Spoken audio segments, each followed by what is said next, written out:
आपण पाहत आहात RK न्यूज, बातमी तुमची, आवाज आमचा। आम्हाला 6 जणांना डावलून आज या ठिकाणी जयसिंगपूर शहरामध्ये शूटिंग बॉल स्पर्धेसाठी मीटिंग 1-2 वेळा मीटिंग बोलवण्यात आल्या व त्याला स्टँडिंग कमिटीतून 5 लाख रुपये निधी वर्ग करण्यात आला।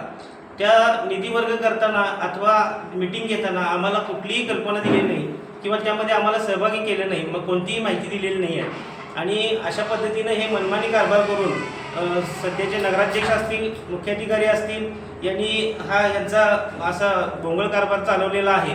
मुख्याधिकारी कार्यक्षम असताना देखील त्यांच्यावर कुठल्या नेत्याचा राजकीय दबाव आहे का व ते त्यामुळे तसे वागतात का? आम्हाला माहिती जरी मागितली कुठल्या कामाची तर अगदी 10-15 दिवस पुढं ताणवत नेतात आणि मग माहिती देतात। त्याचबरोबर आता मी बांधकाम समितीमध्ये सदस्य आहे। बांधकाम समितीच्या अगदी छोट्या छोट्या गोष्टी देखील मी तोंडी विचारलं तर मला ते लेखी द्या तरच तुम्हाला माहिती देऊ, आणि लेखी दिलं तर कमीत कमी मला 15 दिवस वेळ घालवून मग थोडीफार कुठली तरी माहिती दिली जाते। अशी परिस्थिती आज जयसिंगपूर नगरपालिकेमध्ये आहे। थोड्या दिवसापूर्वी आमची बांधकाम समितीची मीटिंग झाली होती, त्यामध्ये बांधकाम समितीला अधिकार आहेत की 1 लाख रुपयाचे निधी त्यांनी खर्च करायचा अधिकार आहे समितीला। असं असताना देखील मी माझे विषय मांडले होते की 13वी गल्लीमध्ये सरकारी संडास, त्याच्यावर पाण्याची सोय नाही आहे, दारू तुटलेले आहेत, मच्छी मार्केटमध्ये तीच परिस्थिती आहे। असं असताना मी परत ते काम केलं नाही म्हणून मी जाब विचारला असता मला सांगण्यात आलं की आपल्या पालिकेकडे निधीचा अभाव असल्यामुळे, म्हणजे वसुली झाली नसल्यामुळे आपल्याला ते खर्च करता येणार नाही असं आम्हाला सांगितलं। एकीकडे अशी परिस्थिती असताना मूलभूत गरजेची अत्यावश्यक सेवा पुरवणी गरजेचं असताना देखील आम्हाला सांगितले की निधी नाही, आणि दुसरीकडे शूटिंग बॉल सारख्या स्पर्धेला त्यांनी 5-5 लाख रुपये निधी आम्हाला न विचारता 1 क्षणात निधी दिला जातो।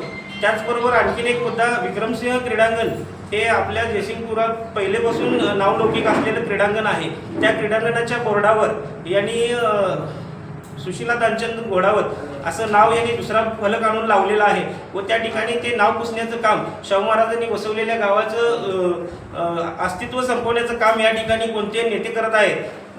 त्यांची चौकशी होऊन त्या नेत्यांना अगदीच आम्ही धारेवर धरू आणि त्या नेत्यांनी मनमानी कारभार करायचं ठरवलेलं आहे, ह्या गावाला वेटीस धरायचं ठरवलेलं आहे। गावाला अगदी हुकुमशाही पद्धतीने हे इथला कारभार चालू आहे। त्यांना माझं असं सांगणं आहे की गाव काही तुमच्या बापाचं नाही आहे, जयसिंगपूरच्या सर्वसामान्य जनतेचा गावावर अधिकार आहे। तुम्हाला जर का तुमची हुकुमशाही चालवायची असेल, तुमची नेतेगिरी चालवायची असेल तर तुम्ही वैयक्तिक 500,000 एकर जागा खरेदी करा, तिथं गाव वसवा, तिथल्या लोकांकडून कर घेऊ नका।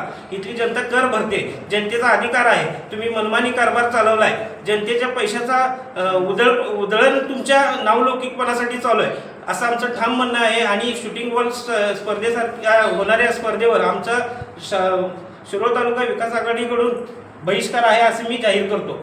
धन्यवाद। RK न्यूज चॅनलला लाईक करा, शेअर करा आणि सबस्क्राईब करा।